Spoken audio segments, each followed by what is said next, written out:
So I mean, like, who are we to judge? I smoke weed, you know. It don't get me high, but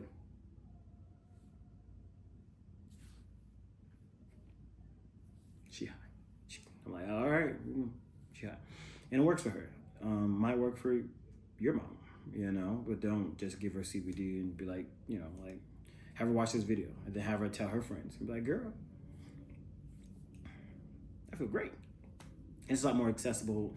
A lot more of these companies are in the process of better cleaning their products. THC is still kind of wild. I would definitely suggest going to a dispensary for THC, but that's all right. Definitely got all over the place. Going back to what I was talking about 20 minutes ago, you're cooking. You got a 19% THC. That breaks down to 190 milligrams per 1 gram.